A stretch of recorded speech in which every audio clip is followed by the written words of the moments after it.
How can one be aware of one's hidden motives in seemingly chance meetings with persons of the opposite sex? Meetings, events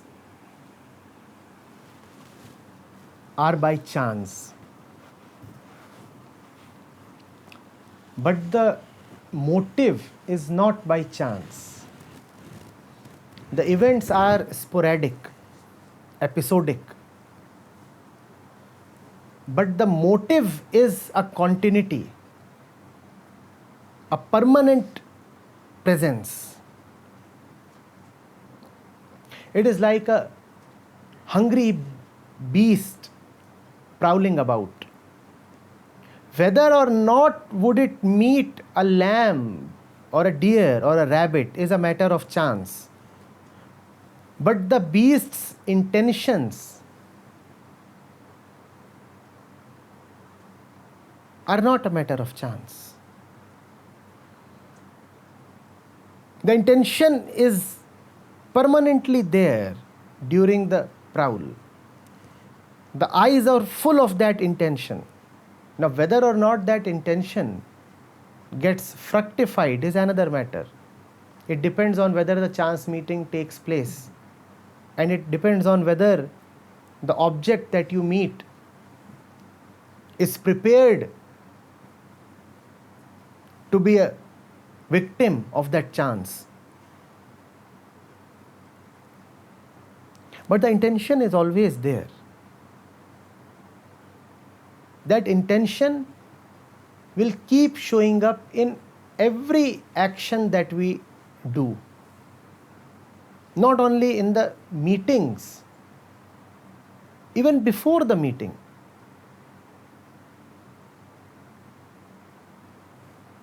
If this does not satisfy you, and this does not satisfy you, and this does not satisfy you, and this does not satisfy you, obviously you are looking for something other than all this.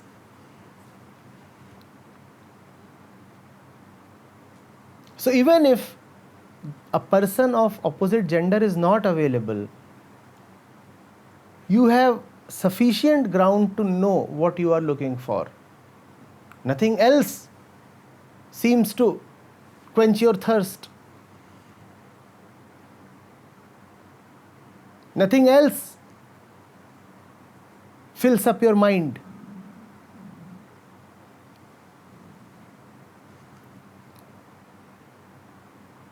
The beast's mind is full of flesh even before it meets the deer. Is it not? The deer is just one individual manifestation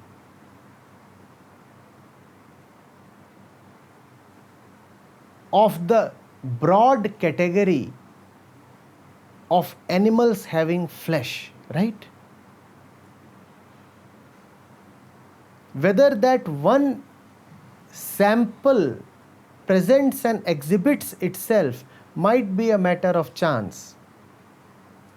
But the general concept of flesh, the general idea and desire of flesh is always present irrespective of the particular incident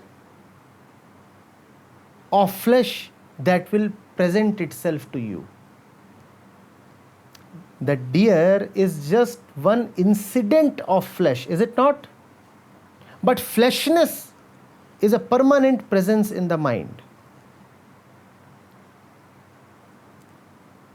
Know this, that if you are a seeker of material, then it is flesh that you are after. Consciously, you might not even know that. But if material attracts you a lot, then sooner than later you will find yourself in the throes of flesh.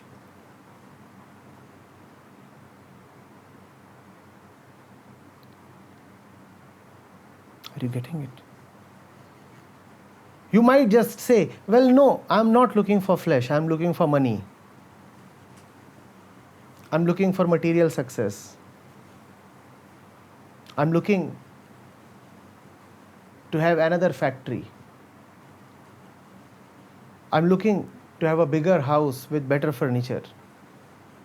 You might talk of material things other than flesh, but all material is necessarily and organically linked to flesh. A material lover would take very little time turning into a flesh lover. And if you are a flesh lover in the peak of your youth, then as your youth subsides, you will find that the charm for flesh is making way for the addiction of material.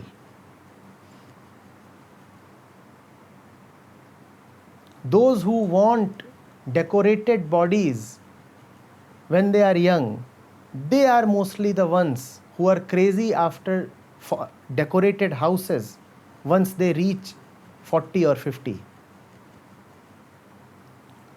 Both of these wants are one. When you are 20, you want to touch and feel somebody's body. When you are 50, then you want to touch and feel an expensive bed, painted walls, large balance sheets,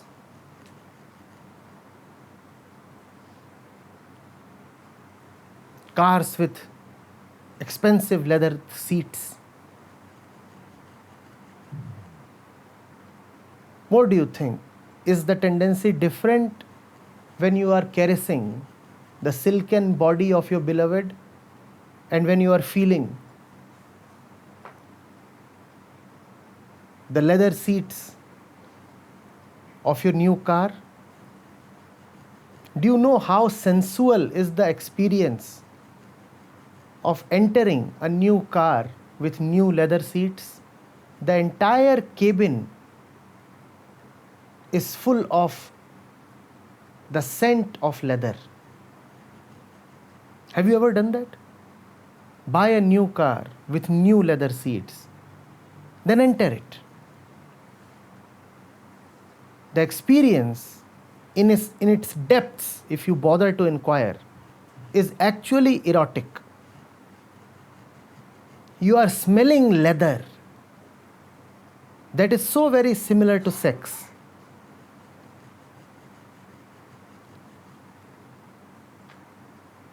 So you do not need to wait for your encounters with women to know whether or not you are sexually motivated.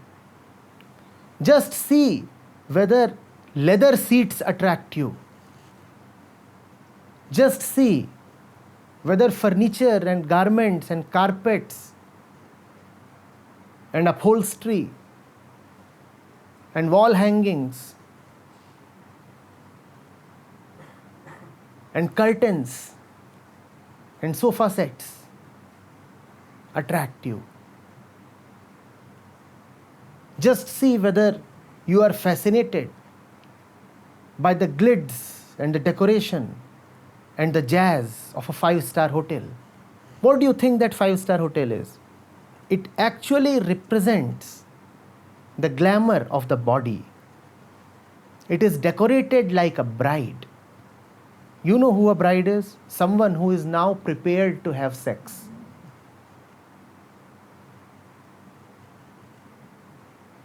That is how finely, heavily, and distastefully decorated a 5-star hotel is. Like a bride. So if you love to be in those places, you must know that sooner than later, you would be chasing women.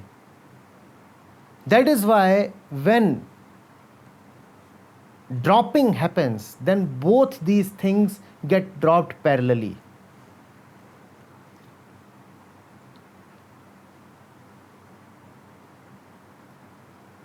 All sensual attractions are one.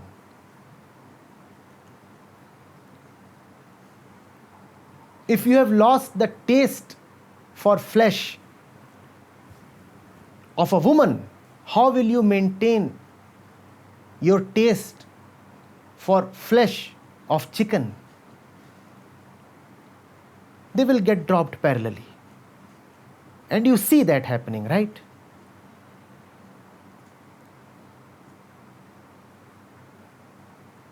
That is real renunciation. Real renunciation does not consist of targeted dropping. It is a spontaneous dropping of that within you that used to stick around. It was so hungry, it wanted to consume all kinds of things. It wanted to consume chicken, it wanted to consume leather, it wanted to consume decoration, it wanted to consume prestige, and it wanted to consume man and woman. When the propensity to consume gets dropped, when you start abiding in an inner fullness, then all kinds of consumptions lose their sheen.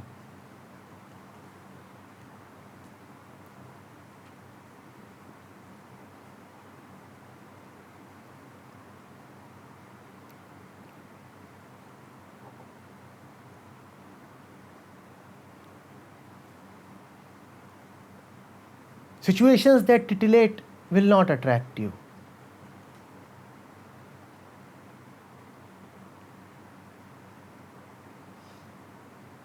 As much as food that titillates the palate will cease to attract you.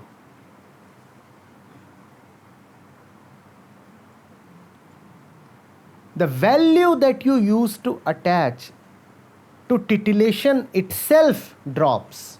You know it is not valuable. And when it is not valuable in totality.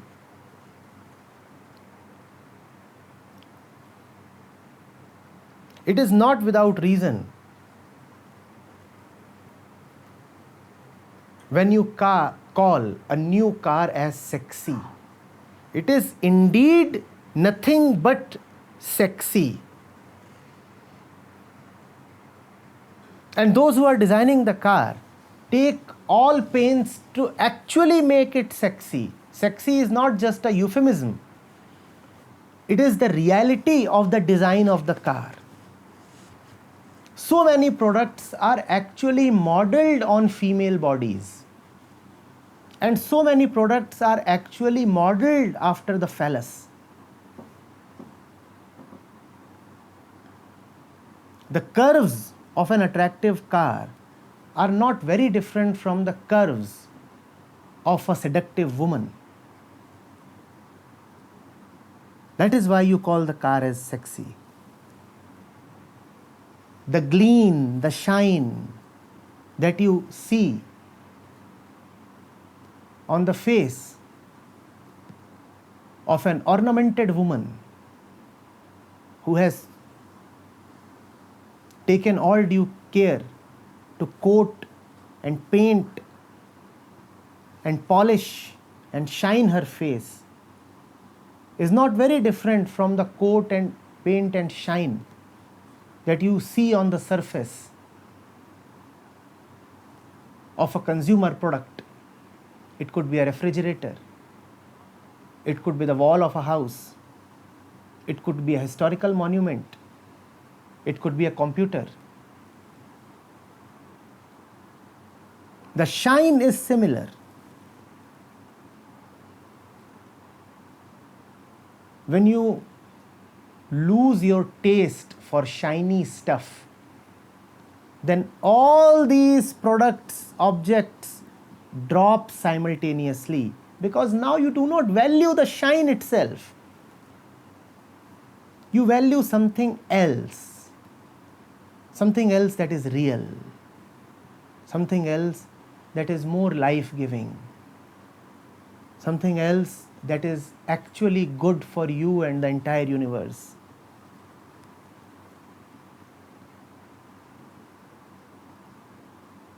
So you don't have to wait for your encounters with women. Just look at your life in general. What attracts you? If material attracts you, sooner than later, woman too would be a dominant factor in your life. And if you are chained to women, then sooner than later you will have to go after material also. That is the reason people start earning more aggressively and more helplessly after marriage. Because once material in the form of woman enters your life, it calls for more material. In either case, for you, the woman was just material that you were bringing home for consumption. Now that the tendency has started working, you will consume material in all ways, in the form of flesh and also in the form of other things. So don't you see what happens? The level of consumption that you will find in wedded people will be more than the consumption that you will find amongst those who are not. And also the patterns of consumption will be very different.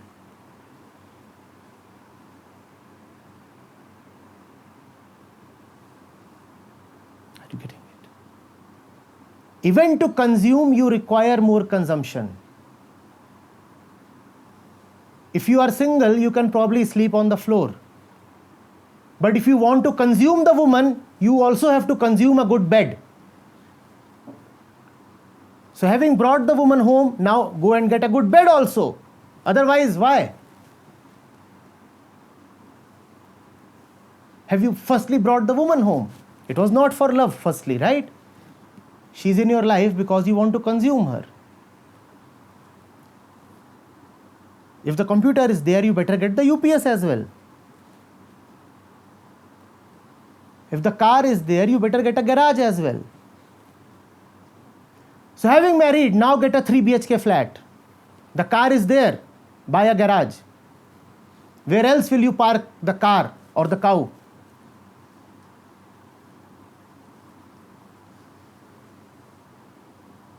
Ask yourself, would you be equally anxious to buy a flat if you didn't have that flesh in your life? Consumption promotes further consumption. So if you are already addicted to one form of consumption, know that many other forms of consumption are just waiting to leap into your life. You cannot avoid them.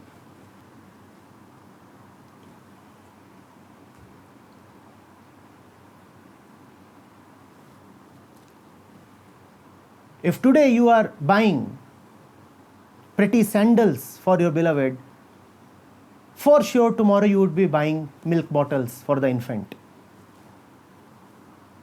Consumption begets more consumption. One kind of consumption leads to another kind of consumption. Material is material and all flesh is material.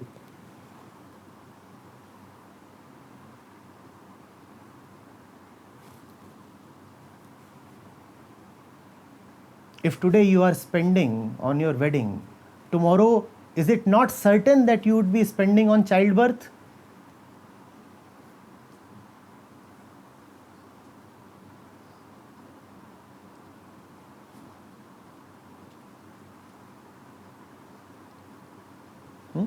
In fact, people are wise.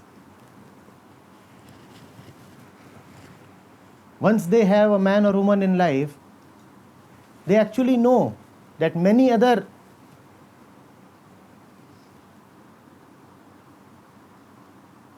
little persons are now going to enter life, so they plan in advance. Let's have a house that has 2 spare rooms. Chunnu and Munnu are already there, they are just invisible. They are right now in their subtle forms. Very soon they will take gross form and come. We all are very spiritual people fundamentally, you see. We know how the subtle manifests itself into the gross. At the time of wedding, Chunnu and Munnu are both the unmanifest, the great, unseen, invisible. Very soon they will become manifest. They will take avatar. So you better have temples for them in advance. So 2 spare rooms are already there.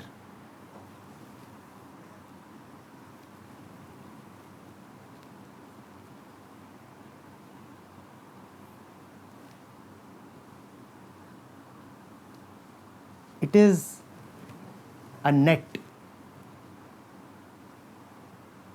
It doesn't matter which particular knot you get caught in. If you are caught in the entire net. Those who avoid, therefore, avoid totally. You cannot be partially caught. In fact, to be partially caught is a deeper hell.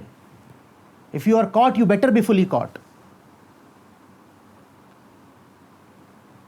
Either you are out or you are totally in.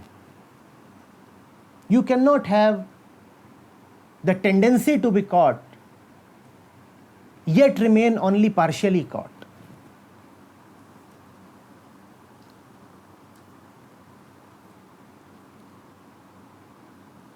It will be a matter of time.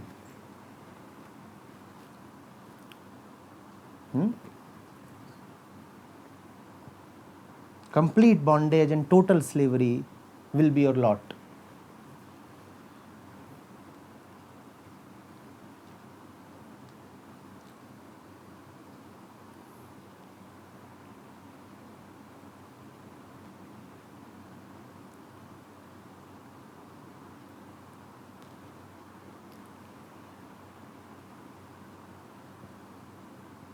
Do not try to be free of particular objects.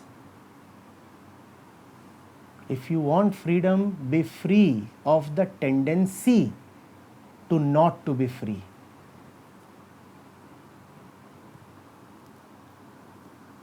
Trying for freedom from certain objects is like trying to ward off infections when your real problem is lack of immunity. How many pathogens, how many bacteria and viruses would you keep away? Sooner than later, someday, something, someone will penetrate. Your defenses are not that foolproof. If you don't have immunity, even one incident of a pathogen will be enough to take you to death. So when your problem is lack of immunity, do not fight outwards. Take care of the inside.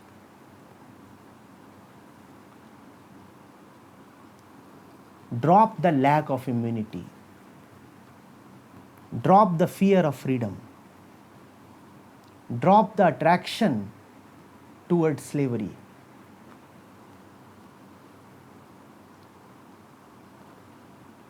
Are you getting it?